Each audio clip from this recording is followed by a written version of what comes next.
Hello, and welcome to the hashtag Here to Hear Keeping It 100 podcast. My name is Damon Naylor, and I will be serving as the host. I am the media guru for NAFCM, and I'm joined by my co-host, DG Mon, the president of NAFCM. Hello, DG. Hey Damon, how are you doing? I'm doing well. I'm doing well. How are you? Good, good. But man, you gave me a reading assignment this week. I sat and read that book, The Art of Mediation. Now, it was a light read and a great read, but man, you gave me work. Gave you homework. I know that's Yeah, right. We had to prep for this guest here tonight, right? we did, my friend, we did. Yes.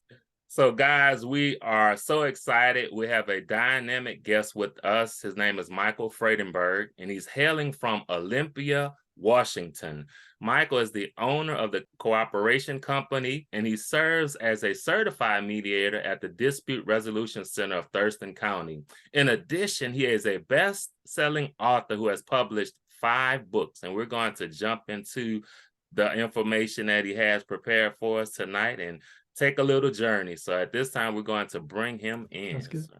Well, thanks very much. It's just a treat to be here. I'm so happy to try to make a contribution to the work you guys do supporting community mediation. So thanks a lot. I'm happy to be here. I just gave some brief biographical information on you. If you can share some personal information with the audience as well.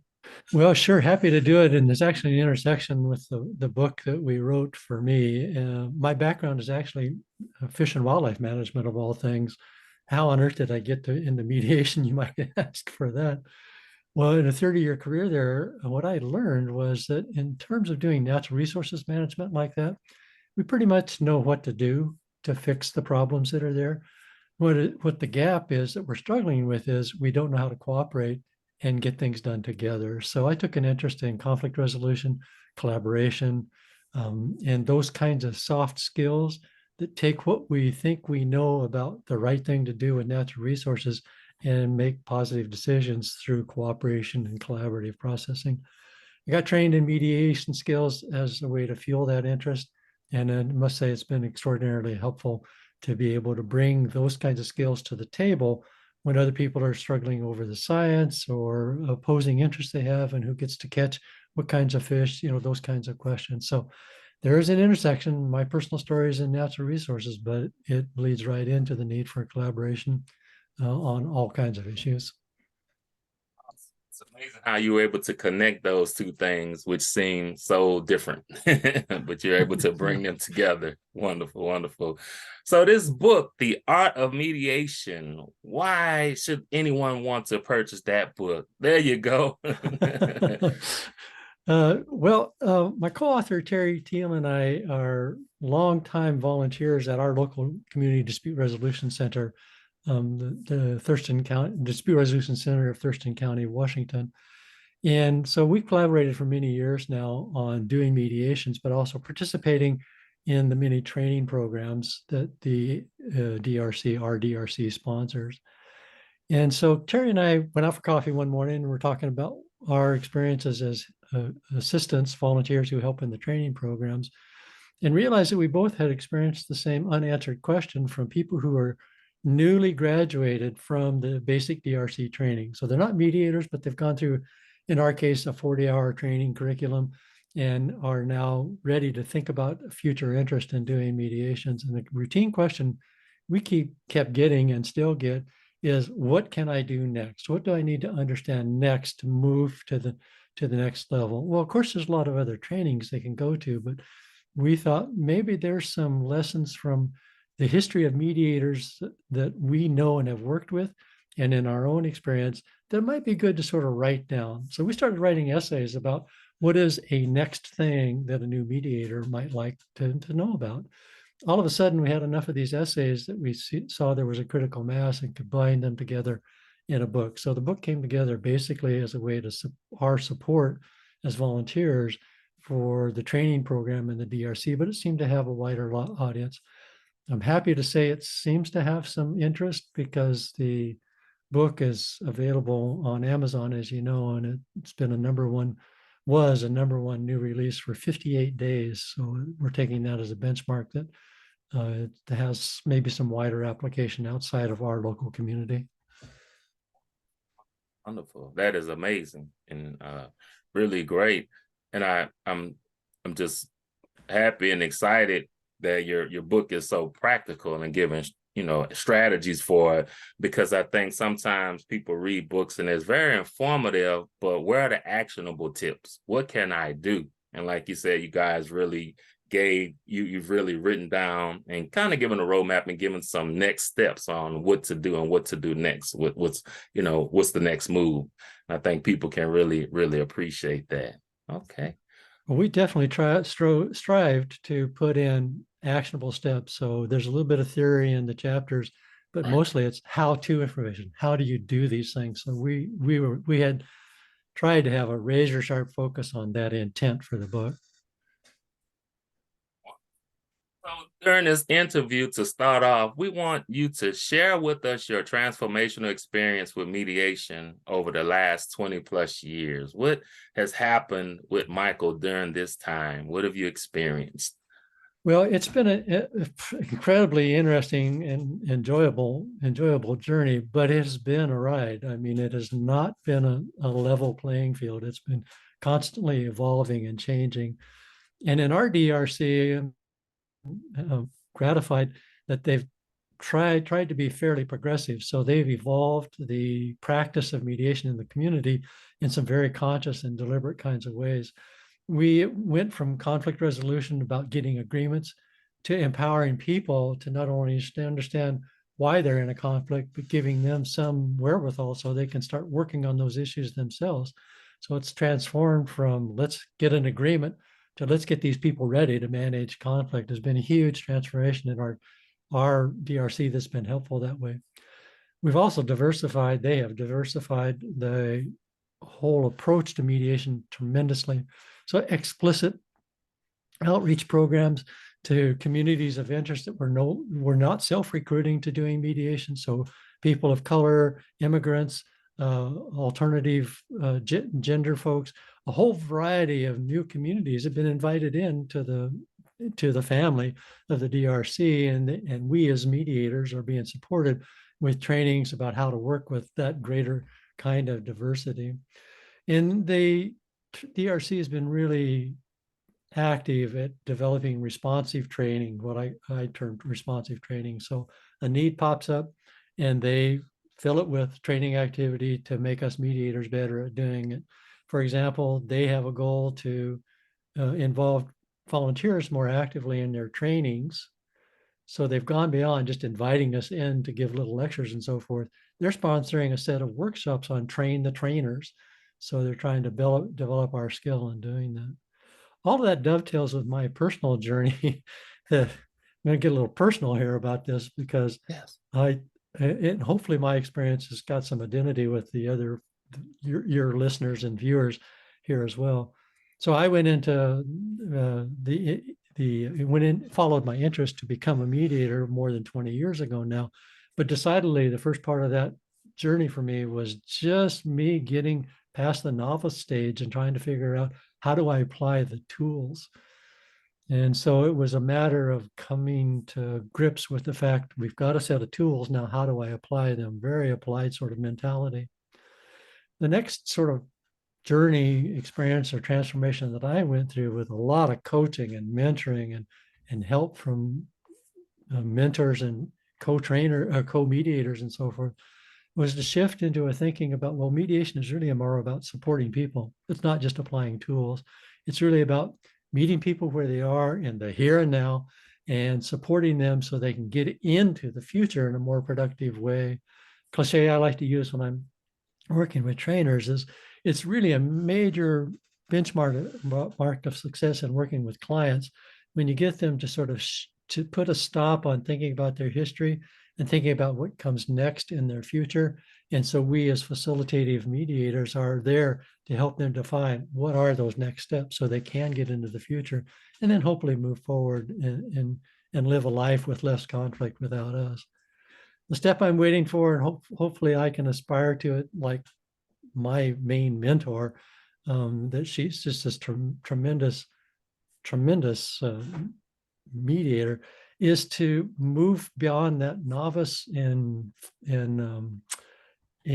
supportive mediator stage to start to master the craft. And she is so excellent at meeting people where they are, acknowledging who they are and what they need in a very non-neutral way, supporting them in whatever journey they want to make.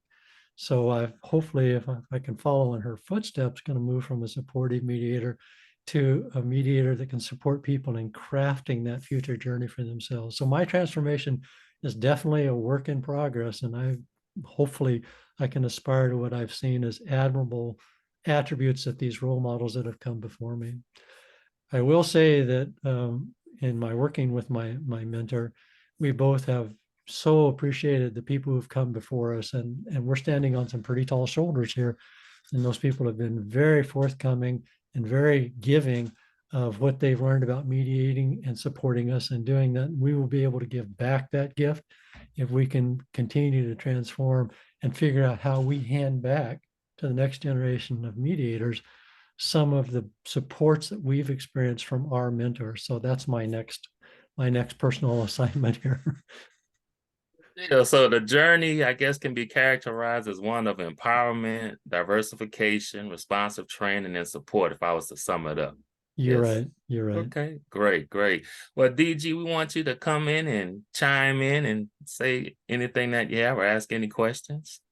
Yeah, thank you. I'm curious about, in the book, you go through 15 indispensable mediation skills. I'm curious for you, Michael, which of those 15 are for you is the most absolute indispensable mediation skill? They're all indispensable, but this one is the most for you and in your practice. What would you say that is? Well, for me, it's the whole notion of how you ask questions. So you're right. It's a huge cosmos of things we're trying to do in mediation. And if I had to pick out one thing that it distinguishes an incredibly masterful mediator, is their ability to figure out what questions they should be asked, and then figure out the right way to ask those questions so you get a response from the participants. So if I had to flag one skill to parse out of the 15 chapters in there, look in the places where we talk about questions. Thank you. Of course. I guess to ask the second question, Damon. Sure, go ahead. My other question is more a fun question, Michael. You focus in the book that we need to take care of ourselves, that we need to make sure we're okay before we can hold the space and really absorb a lot of other people's emotions and feelings as they go through their process. What is one way you most enjoy taking care of yourself? So I have a routine, and fortunately, I don't have as much stress going into mediations as I used to have because I've got a little more experience under my belt, but I still have that stress. And what I noticed was that stress gave me performance anxiety, and that performance anxiety got in the way of me being helpful to clients. So the routine I go through now is to work on stress management to give myself a couple of permissions. One is permission to not have to think I'm on a performance area. I'm just there.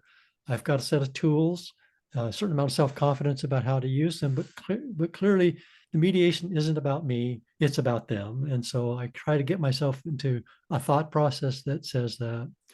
Then I have quiet time. Everybody has their different ways. Some people like to exercise, some people do deep breathing, meditation, all of those kinds of things. I just have quiet time, and I just think to myself, what is the one thing I've done in the past, or the one new thing I would like to try at this time to get me into that mediator mindset? Terry, the co-author in the book, uses that term a lot, that it's really good to, as you walk into the mediation room, to have the mediator mindset, not the many other mindsets that you have to live with in your day-to-day work life and so forth. So my method of doing that is just sit and be quiet and ask myself the question, this next mediation is it's a huge opportunity. And it's an opportunity for me to try again a skill I've used in the past, but refine it this time to make me more supportive of the clients, or to try something new so I can continue that process of trying to be more impactful in helping the clients get what they want and not what I think they maybe need. So for me, it's pretty simple process. It's getting that mindset and then taking the time to reflect what would be a way to implement that mindset once I get into the mediation. Those are some practical tips that people could use in other forms of preparation, preparing for getting into the space that they need. Teachers could use it. Myself as a program director could use it. Speakers, so on and so forth. No, I love it. I love it. I love it. Okay. Sweet. Now, earlier you mentioned about questioning, that is important. That is one of those top skills. What are the 3 golden questions useful for any dispute and any client? Yeah, I'm glad you reminded me that you and I had a brief conversation about those ahead of time. And so let me give you those questions, but let me preface it with a question. Yes. And what I want you and your listeners to do is not answer this question. What color is your house? Could anybody not answer that question? No, there's something hardwired in our brains that when we are asked a question, even if we don't articulate it orally, our brain tries to answer it. So that's what I mean about the power of questioning. And in our dispute resolution center, we have these 3 golden questions that we work with. And we've been taught these. I spend more time with them maybe than other mediators because I write about them and I teach them and so forth. But they're these incredibly useful 3 questions that will do 2 things for a mediator. One is, if you don't know what to do, if you're stuck as a mediator and you can't think what should be my next step, ask a golden question. And the second utility they have is that they're incredibly safe questions. I've never had a golden question in over 20 years go south on me. The most adverse reaction I've ever gotten is, no, that's not quite the way I see the issue. Let me tell you what's really on my mind. So the question still goes to a productive place. Now, having said all that, let me give you a really quick thumbnail of what those 3 questions are. And I can offer a blog article I've written that goes into this in more detail. If your viewers would like to, you want to make it available for the viewers, and they can get more detail about it. The first golden question is, what is your greatest concern? When you come into a conflict and people start talking in their opening statements about what the nature of the conflict is and why we're having this mediation, they'll show you their whole movie about the conflict. They'll go from pillar to post, describe everything. They're not, and that's important and relevant, but it's not helpful to winnow down what the core essence is, what's really important to them. So what is your greatest concern is an invitation with a question that they can't ignore to isolate what their priorities are. The second golden question is, what do you most want to see happen? Now, people in conflict and in a mediation tend to live in history.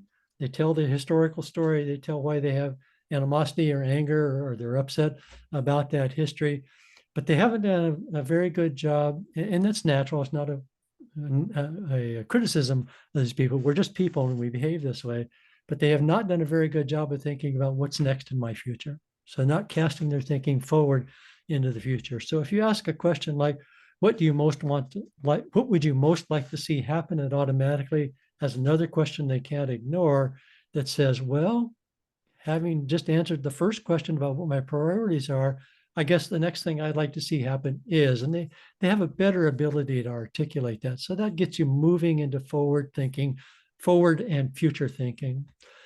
The third golden question is, what do you most want the other side to understand about your side of the issue?